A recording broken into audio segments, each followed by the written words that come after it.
Hello दोस्तों, आप सभी का स्वागत है हमारे यूट्यूब चैनल ज्ञान संकल्प एक्स पर। हमारे मैथ्स की जो प्रैक्टिस सेट की सीरीज चल रही है, जो कि सभी गवर्नमेंट एग्जाम्स के लिए इंपॉर्टेंट रहने वाली है। चाहे वो SSC CGL हो, CHSL हो, MTS हो, RRB NTPC हो, SSC GD हो, स्टेट पुलिस हो, कोई भी गवर्नमेंट एग्जाम्स हो, सभी के लिए इंपॉर्टेंट रहने वाली है।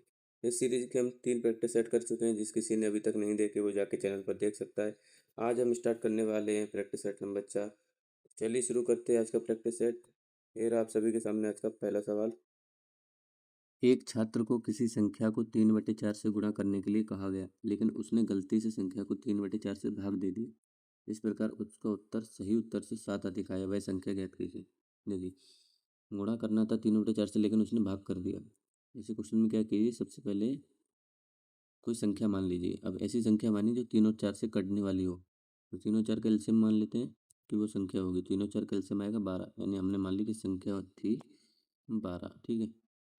और उसने क्या किया, 3/4 से गुणा करने की, 3/4 से अगर गुणा करेंगे तो यहाँ से आएगा 3 9। तो ये आंसर था एकदम राइट, ये सही था, ये आना चाहिए था। ठीक है, ये राइट। लेकिन उसने क्या किया, गलती से 3/4 से भाग दे दिया। अब संख्या थी 12, उसने क्या किया, 3/4 से भाग दे दिया। तो ये कितना आ जाएगा, यहाँ से ये 4 ऊपर जाएगा तो 12, 2 में 4 और में 3, ये कट जाएगा। यहाँ से संख्या आएगी 16। अब उसने बोला है कि भाग देने के बाद उसका उत्तर जो है 7 अधिक आया है। सही संख्या से 7 अधिक, सही आना चाहिए था 9, आया कितना है 16। कितना ज़्यादा आया है, +7। तो उसने भी यही बोला है +7 ज़्यादा आया है। तो संख्या हमारी क्या हो जाएगी, संख्या 12 ही है। तो इसका सही जवाब हो जाएगा ऑप्शन नंबर बी। चलिए अगले सवाल की ओर बढ़ते हैं। दो संख्याओं का महत्तम समापवर्तक HCF 12 है और उनका अंतर 12 है। निम्नलिखित में से वे संख्या कौन सी हो सकती है। अच्छा, HCF दिया हुआ है 12 और डिफरेंस दिया हुआ है 12। तो जब भी HCF जो होता है ना, जो संख्या होती है वो हमेशा अपने HCF से डिवाइड होती हैं। कोई भी संख्या होगी HCF से जरूर डिवाइड होगी। तो क्या करना है, सबसे पहले ऑप्शन से देखते हैं। डिफरेंस 12 होना चाहिए, तो सारे ऑप्शन का डिफरेंस 12 दिया हुआ है। अब HCF से देखते हैं, डिवाइड होनी चाहिए। HCF से वो संख्या डिवाइड जरूर होगी। पहला ऑप्शन देखते हैं, ये डिवाइड 12 से डिवाइड नहीं होगा। 70, ये भी डिवाइड नहीं होगा। 84 हो जाएगा, 96 ये भी हो जाएगा। तो ऑप्शन नंबर सी इसका सही जवाब हो जाएगा। डी देखो 94, ये भी नहीं होगा। ठीक है, तो इसका सही जवाब होगा ऑप्शन नंबर सी। चलिए अगले सवाल की ओर बढ़ते हैं। यदि x plus Y plus Z बराबर 0 है, x² upon y z plus y² upon z x plus z² upon x y का मान क्या हो। अच्छा, अलजेब्रा का सवाल है। तो यहाँ से देखिए, ये दिया हुआ है x² upon y z by z plus y² upon ZX plus Z² upon x by. सबसे पहले एलसीएम ले लेते हैं इसका। तो x/x/z, ये एलसीएम आ जाएगा। तो बाई जेड से बाई जेड कटेगा तो x³ यहाँ ZX कटेगा y³ और यहाँ आ जाएगा ये आ जाएगा Z³। ठीक है, तो x³ plus y³ plus Z³ upon XYZ। अब देखिए, एक प्रॉपर्टी याद रखिए, आइडेंटिटी फार्मूला जो भी कह लीजिए, कि a³ plus b³ plus c³, ये जो होता है ना, ये होता है यहाँ से देखिए, a³ plus b³ plus c³, ये होता है a plus b plus c। ठीक है, bracket a² plus b² plus c² minus AB minus BC minus CA। ठीक है, बंद +3ABC। ठीक है, ये होता है। अरे यदि, यहाँ पर एक कंडीशन याद रखिए, ए यदि A plus B plus C बराबर 0 दिया हो, तो a³ प्लस b³ और प्लस c³ जो है ये हो जाता है, ये 0 हो जाएगा। इसकी वैल्यू अगर 0 रख देंगे तो ये 0 और मल्टीप्लाई होगा इस ब्रैकेट के साथ, तो ये भी पूरा 0 हो जाएगा। ये भी पूरा 0 हो जाएगा। बचेगा क्या, 3ABC। तो ये 3ABC के बराबर होता है। ठीक है। ठीक है, तो यहाँ पर देखिए, X plus Y plus Z 0 दिया हुआ है, तो X cube plus Y cube plus Z cube कितना आ जाएगा यहाँ से 3 ABC के बराबर, यानी 3XYZ हो जाएगा। तो अगर X plus Y plus Z जो है 0 दिया हुआ है, तो यहाँ से क्या होगा, X cube plus Y cube plus Z cube, यहाँ पर लिख देंगे 3XYZ अपॉन में XYZ। तो XYZ से XYZ कट जाएगा, बचेगा 3। तो इसका सही जवाब हो जाएगा, इसका सही जवाब हो जाएगा ऑप्शन नंबर डी 3। चलिए अगले सवाल की ओर बढ़ते हैं। एक संख्या में पहले 20% की वृद्धि की जाती है और फिर प्राप्त संख्या में 20% की कमी की जाती है। मूल संख्या में कुल कितने प्रतिशत शुद्ध परिवर्तन? मान लेते हैं संख्या, हमने मान लेते हैं संख्या 100 है, ठीक है। तो पहले 100 जो संख्या है, पहले 20% की वृद्धि करेंगे, तो 20% की वृद्धि करेंगे तो 120 हो जाएगी संख्या। तो यहाँ से संख्या आ गई 120। और उसके बाद प्राप्त संख्या में 20% की कमी की जाती है, यानी 120 में 20% की कमी करेंगे तो 80% बचेगी संख्या। तो यहाँ से अब संख्या कितनी आ जाएगी 96। उसने बोला है मूल संख्या में कुल कितने प्रतिशत का शुद्ध परिवर्तन हुआ है। मूल संख्या थी 100, अब बची कितनी है 96, कितने की कमी आई 4% की, ठीक है। 100 में से 4 की कमी आई है, तो 100 में से 4 की कमी आई है 4/100 मल्टीप्लाई बाय 100, तो 4% की कमी आ जाएगी, ऑप्शन नंबर बी। चलिए अगले सवाल की ओर बढ़ते हैं।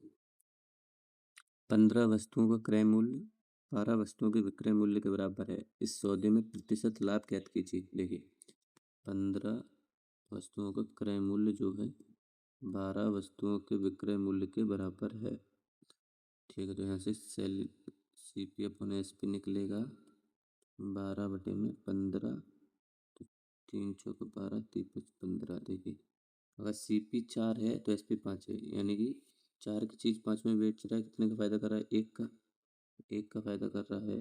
कहाँ से 4 से, इनटू में 100, ये कट जाएगा, कितना आ जाएगा 25%। तो इसका सही जवाब हो जाएगा ऑप्शन नंबर बी। चलिए चलते अगले सवाल की ओर। एक व्यापारी अपनी वस्तुओं पर क्रय मूल्य से 30% अधिक मूल्य अंकित करता है और नकद भुगतान पर 10% की छूट देता है, उसका लाभ प्रतिशत क्या है। देखिए अपनी वस्तुओं पर मान लेते हैं कि उसका कॉस्ट प्राइस जो था, मान लेते हैं CP था 100, ठीक है। CP था 100, तो उसने क्या किया, अपनी क्रय मूल्य से 30% अधिक अंकित किया है, यानी कि अब मार्केट प्राइस कितनी आ जाएगी यहाँ से। CP का 100 तक 30% अधिक अंकित किया, तो 100 का 30% 130, तो ये आ जाएगा 130। तो अंकित मूल्य 130 कर रखा है, और फिर नकद भुगतान पर 10% की छूट भी दे रहा है। छूट हमेशा अंकित मूल्य पर दी जाती है, तो अब 130 था, उस पर 10% की छूट दे रही है, यानी सामान 90% पे बेच रहा है। तो यहाँ से ये कटने जाएगा 117, यानी कि 100 की चीज़ उसने 117 में बेच दी। 100 की चीज़ 117 में बेच दी, कितने का फ़ायदा हो गया 17 का। तो 17 का फ़ायदा कहाँ से, 100 से गुणा में 100, 17 की चीज़ 17 की चीज़ 17 का फ़ायदा हुआ है, 100 की चीज़ 117 में 17 का फ़ायदा, 100 कट जाएगा, ये यहाँ जाएगा 17%। उसका लाभ परसेंट है 17, ऑप्शन नंबर बी। चलिए अगले सवाल की ओर चलते हैं। दो बर्तनों A और B में दूध और पानी का अनुपात 4:3 और 2:3 है। A है, इसमें इसमें जो है मिल्क और वाटर, ये 4 और 3 में है, ठीक है। 4 और 3, 4 और 3। और B जो बर्तन है उसमें दिया हुआ है मिल्क और वाटर जो है ये है 2 और 3 में, ठीक है।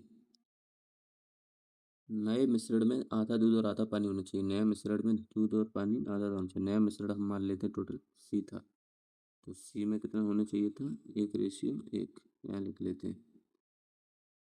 चलो छोड़ो, बाद में लिखेंगे। देखो पहले इसको सॉल्व कर लेते हैं।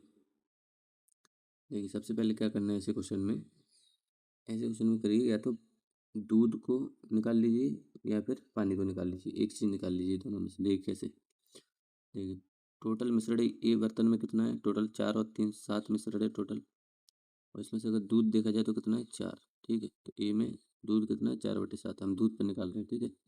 दूध, पानी पे भी निकाल सकते हैं, दूध पे भी निकाल सकते हैं, आपकी मर्जी, किसी पे भी निकाल दीजिए। यहाँ से देखिए, यहाँ पर बी में जो है, इसको ना यहाँ पे सी भी लिख ही लेते हैं साइड में, इसको छोटा छोटा कर लेते हैं। यहाँ पर बी में जो है मिल्क और वाटर है 2 और 3, और जो सी यानी नया मिश्रण, उसमें मिल्क और वाटर होना चाहिए, मिल्क और वाटर होना चाहिए 1:1 में, ठीक है। तो यहाँ से देखिए बी में देखेंगे अगर, तो 3 और 2 5 टोटल मिश्रण है, उसमें दूध कितना है, 2, ठीक है। यहाँ पर नए मिश्रण में क्या है, नए मिश्रण में टोटल 2 है और दूध 1 होना चाहिए, ठीक है। अब देखिए इसमें क्या कीजिए, ये फैक्टर में आ गया है, फैक्टर में नहीं, फ्रैक्शन में आ गया भिन्न के रूप में, तो इसको ना सरल कर लेते हैं। 7 5 2 का एलसीएम ले लेंगे, 70 आएगा। इसमें क्या कि 70 से गुणा करते चलते हैं, 70 70 और 70, 70 से गुणा करेंगे तो ये आ जाएगा, 7 से काटेंगे 10 40, ये आ जाएगा, 5 से काटेंगे 28, और इसको काटेंगे तो ये आ जाएगा 35, ठीक है, 35। अब देखिए, एक ए में दूध 40, बी में दूध 28, और टोटल मिला के दूध, टोटल मिश्रण में दूध 35। तो एलिगेशन लगा देते हैं, यहाँ पे एलिगेशन लगा देते हैं, 40 ए में और बी में 28, बी में कितना है 28, बी में 28 और टोटल मिला के 35, यहाँ से निकाल लेते हैं। तो ये 40 में से 35 गया 5, और 35 में 28 गया 7। तो मिश्रण किस अनुपात में मिलाया गया है, 7:5 में। इसका सही जवाब हो जाएगा ऑप्शन नंबर ए। चलिए अगले सवाल की ओर चलते हैं।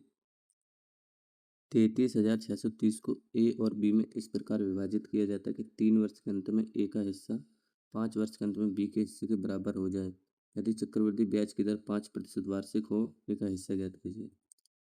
देखिए एक फॉर्मूला होता है, अमाउंट मिश्रण बराबर मूलधन, यानी कि ए इक्वल टू पी, ए बराबर में पी, यहाँ पर 1 प्लस आर अपॉन में 100 की पावर एन।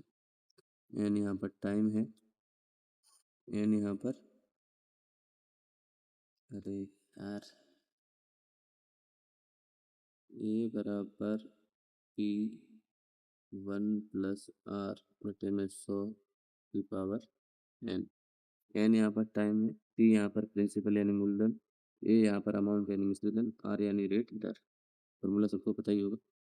ठीक है, बोल रहा है, यहाँ से बोल रहा है कि दोनों का अमाउंट जो है, ए 3 वर्ष बाद और बी का 5 वर्ष बाद दोनों किससे बराबर हो जाते हैं, यानी अमाउंट दोनों का बराबर हो जाता है। तो इन दोनों को बराबर कर देते हैं। प्रिंसिपल कितना दिया हुआ है, पहले मान लेते हैं ए का हिस्सा ए है, गुणा में यहाँ पर आ जाएगा 1 प्लस, 1 कहाँ गया, 1 1 प्लस रेट कितनी है 5 बटे में 100, और समय कितना दिया हुआ है, समय दिया हुआ है ए का 3 वर्ष, और बी का निकाल लेते हैं, बी गुणा में 1 प्लस 5 अपॉन में 100, और ये कितना दिया हुआ है 5 है, ये 5 1 प्लस 5 बटे में 100, 5 बटे में 100, 5 बटे में 100, और ये कितना दिया हुआ है 5 वर्ष बाद 5। यहाँ से आ जाएगा ए, और ये आ जाएगा 1 प्लस 5 अपन 105 बटे 100 इसकी पावर 3, और ये बी, ये आ जाएगा 105 बटे में 100 इसकी पावर 5। काट लेते हैं तो ये आ जाएगा ए, 5 से काटेंगे 21 20 3, और ये आ जाएगा बी 21 20 5, ठीक है। अगले पेज पे चलते हैं। तो ए और बी, ए आ गया 21 बटे 20 इसकी पावर कितनी 3, इसकी पावर कितनी 3 3 और ये है b, इसकी पावर आई है 21 बटे बराबर नहीं है मल्टीप्लाई, ये ए और ये b, ये बराबर है b 21 बटे 20 इसकी पावर 5। तो चलिए ए अपॉन बी निकाल लेते हैं, ए अपॉन बी। तो 21 बटे 20, 21 बटे 20 की पावर 5 अपॉन में 21 बटे 20 की पावर 3। तो देखिए 21 बराबर है, ये ऊपर जाएगी तो माइनस हो जाएगी, तो ऊपर जाके माइनस हो जाएगी। तो 21 बटे 20 की पावर आ जाएगी 5 माइनस 3 यानी कि 2। देखिए इसका स्क्वायर खोल देंगे तो ए अपॉन बी ये आ जाएगा 441/400। ठीक है, तो ए आ गया 400, बी आ गया 400, टोटल कितनी राशि होगी 441 + 400 यानी कि ये हो जाएगी 841। और जबकि सवाल में क्या दिया हुआ है, टोटल राशि दी हुई है 33,630। इस प्रकार 33,630, तो इसको बराबर कर दीजिए 33,630। ठीक है, देखिए 841 बराबर कितना था 33,630। इसको जब काटेंगे आप तो ये लगभग 39 पॉइंट कुछ आएगा, 39 पॉइंट समथिंग आएगा, लगभग 40 आएगा। तो इसको लगभग 40 मान लेते हैं। तो एक की वैल्यू 40 आई है। उसने पूछा क्या है सवाल में, उसने ए का हिस्सा पूछा है। ए का हिस्सा यानी कि ए का हिस्सा आया था 441, 441 की वैल्यू पूछ रहा है। एक की वैल्यू 40 आई है, एक की वैल्यू आई है 40, एक की वैल्यू 40 आ गई। तो ए का हिस्सा आ जाएगा यहाँ से 40 गुणा में 441, ये आ जाएगा 40 एकम 17,640। तो ए का हिस्सा 17,640 आ जाएगा। तो इसका सही जवाब हो जाएगा ऑप्शन नंबर बी 17,640। चलिए अगले सवाल की ओर चलते हैं। किसी कक्षा के 15 छात्रों का औसत वजन 1.5 किलोग्राम बढ़ जाता है जब एक 40 किलोग्राम वजन वाले छात्र के स्थान पर एक नया छात्र आ जाता है। नए छात्र का वजन कितना है? देखिए 15 छात्रों का औसत वजन कितना बढ़ता है 1.5 किलोग्राम, यानी कि अगर योग देखें तो कितना बढ़ रहा है 15 छात्रों को 1.5 किलोग्राम एक छात्र औसत वजन 1.5 किलोग्राम बढ़ रहा है। तो 15 इंटू में 1.5, ये कितना आ जाएगा, योग बढ़ेगा अपना 15,225 यानी कि 22.5।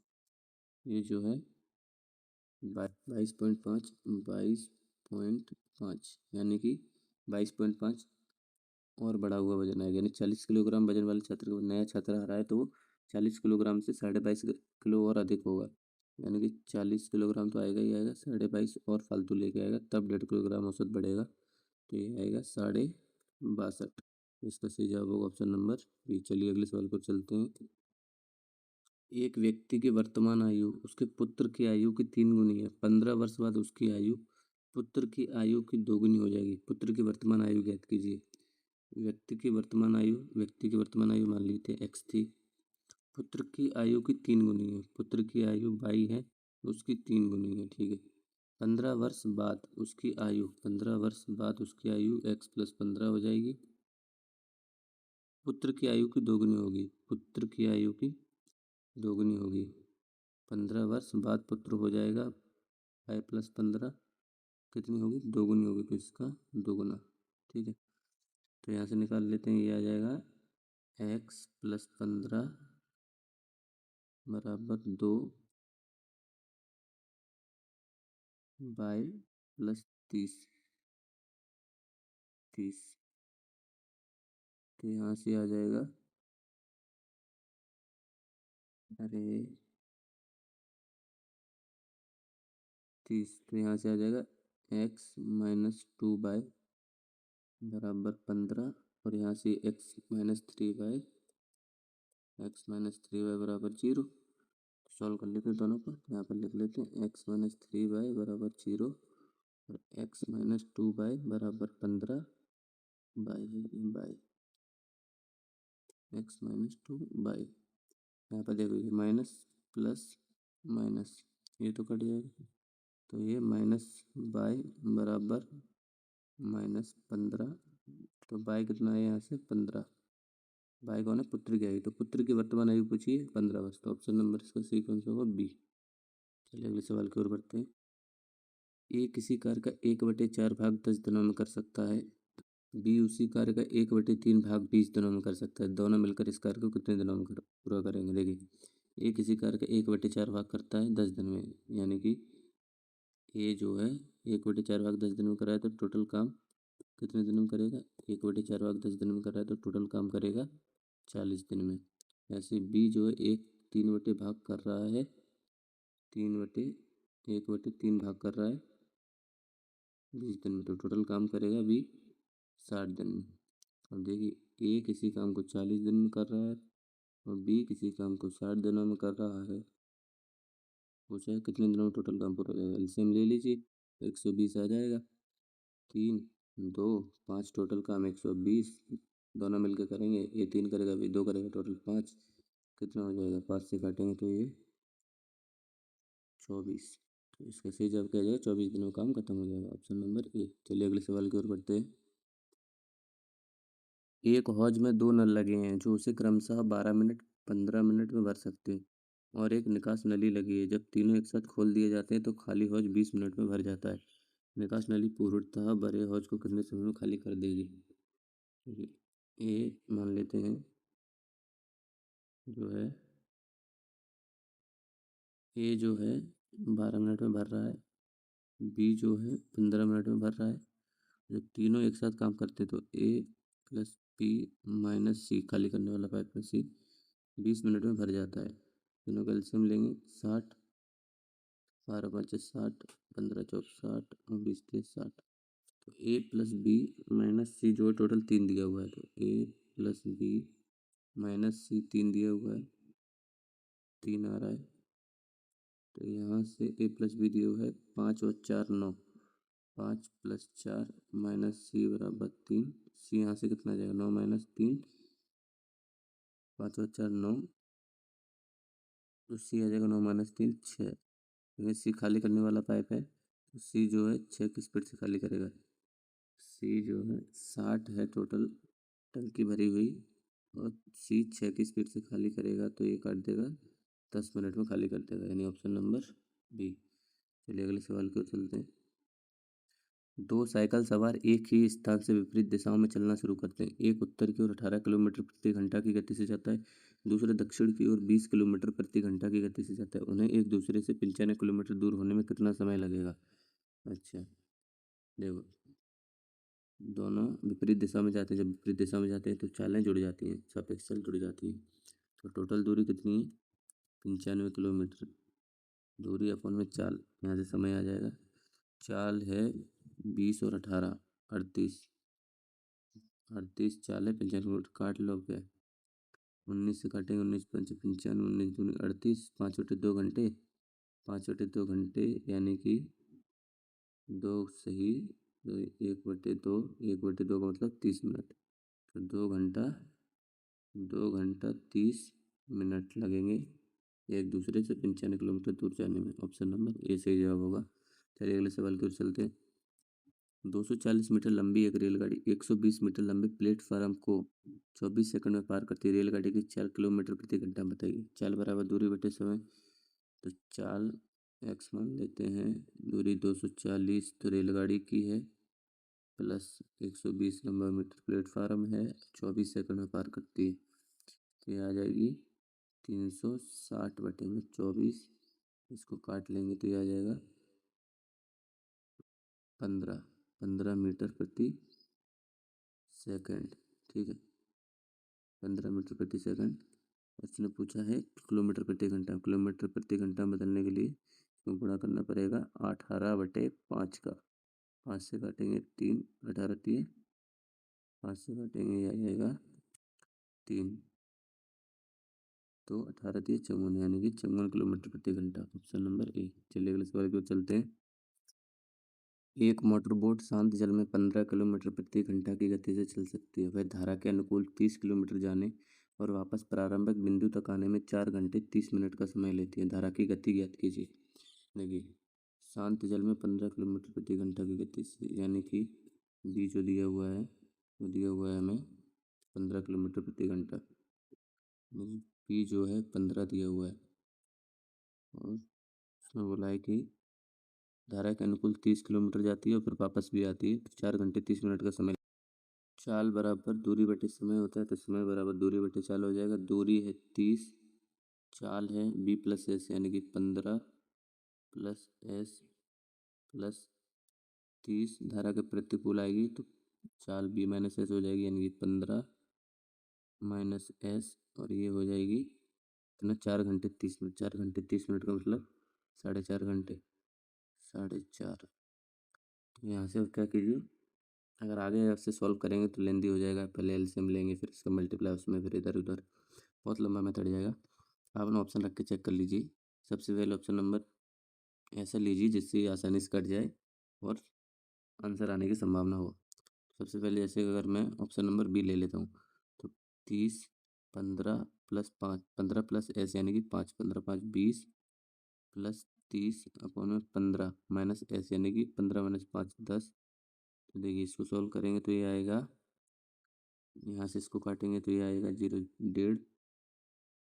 इसको काटेंगे तो ये आएगा 3। तो 1.5 और 3 कितना होता है 4.5, यानी 4.5 बिल्कुल सही है, सेटिस्फाई कर रहा है।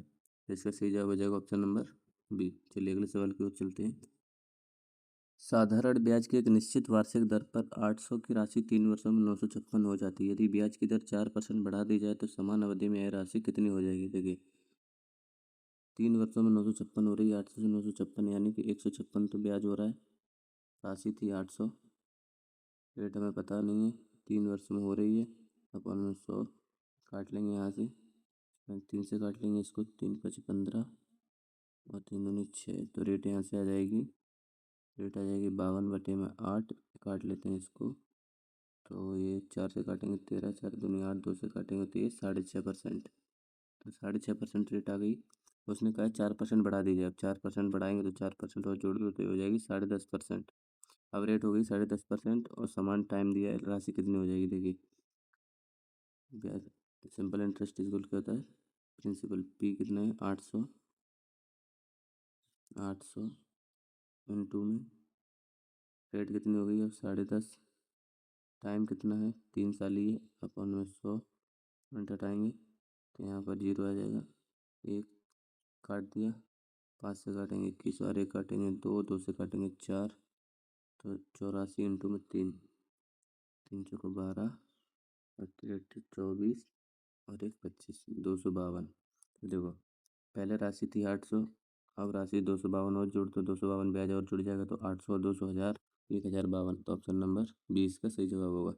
चलिए अगले सवाल की ओर बढ़ते हैं। 5,000 पर 2 वर्ष के लिए 10% वार्षिक ब्याज की दर से वार्षिक और छमाही आधार पर चक्रवृद्धि ब्याज होने वाले ब्याजों का अंतर कितना होगा। 2 वर्ष के लिए 10% वार्षिक ब्याज की दर है, तो 2 वर्ष के लिए निकाल लेते हैं। टोटल दर कितनी आ जाएगी 2 वर्ष की, तो 10 10 10 प्लस 10 गुणा में 10 बटे में 100, तो ये आ जाएगी 20। यहाँ से काटेंगे तो 1 21, तो ये आ जाएगी 21%, 21%। और छमाही आधार पर क्या होगा, दर हो जाएगी आधी, तो दर हो जाएगी 5% प्लस 5% प्लस 5 गुणा में 5 बटे में 100, ये छमाही आधार पर, और टाइम हो जाएगा 2 वर्ष, यानी छमाही आधार पर तो समय हो जाएगा 4 वर्ष। समय दोगुना हो जाता है, समय टाइम होता है दोगुना और रेट होती है आधी, ठीक है। तो रेट हो गई 5 और समय हो जाएगा दोगुना, यानी कि 4, 4 वर्ष।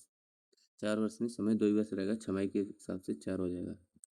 तो ये 2 छमाही का ये 2 छमाही का निकलेगा, ये जो है ना, ये 2 छमाही का निकलेगा, 2 छमाही की रेट निकलेगी, ये 2 छमाही की रेट निकलेगी। यहाँ से 25 प्लस 5 में 10 और ये 10.25, तो ये 2 छमाही की और अगले 2 छमाही की भी 10.25, टोटल आ जाएगी 4 छमाही की 10.25 प्लस 10.25 प्लस 10.25 इंटू में 10.25, 10.25 10.25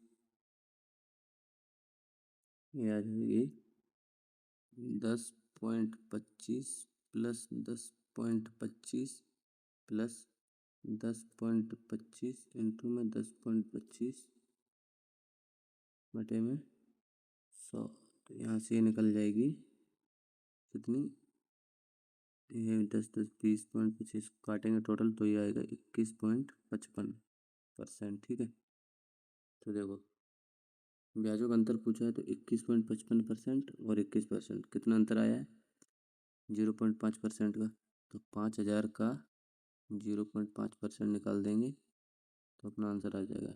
इसे काटेंगे तो 0 आएगा नीचे, 3 0 1 कट जाएगा, तो 25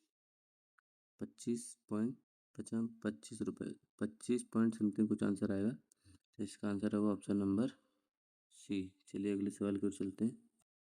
एक पहिए का व्यास 84 सेंटीमीटर है, 792 मीटर की दूरी तय करने के लिए यह पहिया कितने चक्कर लगाएगा। देखिए इस क्वेश्चन के लिए हमेशा एक फॉर्मूला रहता है 2πr इंटू में n बराबर में दूरी। ठीक है, देखो 2πr n यहाँ पर होता है कितने चक्कर लगाएगा, तो n बराबर दूरी कितनी दी हुई है 792, मीटर में दी हुई सेंटीमीटर में कन्वर्ट करेंगे तो 100 से गुणा कर देंगे तो सेंटीमीटर में आ जाएगी, तो गुणा 22/7, व्यास अगर 84 है तो रेडियस कितनी हो जाएगी 42 इंटू में n बराबर में 792 गुणा में 100, 792 गुणा में 100, 792 गुणा में 100। ठीक है, तो यहाँ से काट लेते हैं, 7 से काटेंगे 6 बार, 6 से काटेंगे तो 6 कम 6, 6 3 18, 6 दूनी 12, 22 से काटेंगे 6 बार और 2 से काटेंगे 3 बार, तो ये n कितना आ जाएगा यहाँ से 300, तो कितने चक्कर मारेगा 300 चक्कर, ऑप्शन नंबर बी। चलिए अगले सवाल की ओर चलते हैं। एक लंबवृत्तीय शंकु कोण का आयतन 924 सेंटीमीटर क्यूब और इसकी लंबवत ऊंचाई 18 सेंटीमीटर है, इसके आधार की त्रिज्या ज्ञात कीजिए। तो लंबवृत्तीय शंकु का आयतन होता है 1/3 पाई r स्क्वायर h। ठीक है, तो 1/3 पाई 22/7, रेडियस निकालनी है, हाइट 18 दी हुई है, आयतन दिया हुआ है 924, काटते हैं 22 से काटेंगे तो 22 को 88, 4 बच्चे का 22 दूनी 44, उसके बाद 3 से काटेंगे इसको 6 बार, 6 से काटेंगे 7 बार, तो आर स्क्वायर आ जाएगा यहाँ से 7 इंटू में 7, तो आर कितना आ जाएगा यहाँ से 7, तो रेडियस कितनी चाहिए 7 सेंटीमीटर, ऑप्शन नंबर बी। चलिए अगले सवाल की ओर चलते हैं। यदि x प्लस 1/x बराबर √3 है तो x cube plus 1/x cube का मान क्या होगा। देखिए जब भी आपको क्यूब में ऐसा सवाल दिया हो तो हमेशा याद रखना, अगर x प्लस 1/x बराबर कुछ के दिया हो, मान के चलिए क्वेश्चन के दिए, तो यहाँ से x cube plus 1/x cube जो होता है वो होता है के क्यूब माइनस 3k। ठीक है, के क्यूब माइनस 3k, तो यहाँ से देखिए x कितना है, x प्लस 1/x कितना दिया हुआ है √3, तो यहाँ पर आ जाएगा x cube plus 1/x cube कितना आ जाएगा √3 का क्यूब माइनस 3 √3, तो √3 का क्यूब कितना होगा 3√3 माइनस 3√3, तो ये कितना आ जाएगा 0, तो ऑप्शन नंबर ए इसका सही जवाब होगा। तो दोस्तों ये था आज का प्रैक्टिस सेट, उम्मीद है आप लोग मैथ्स की प्रैक्टिस कर रहे होंगे और अपनी तैयारी को मजबूत बना रहे होंगे। तो चलिए इसी के साथ मिलते हैं अगले प्रैक्टिस सेट में, तब तक के लिए धन्यवाद।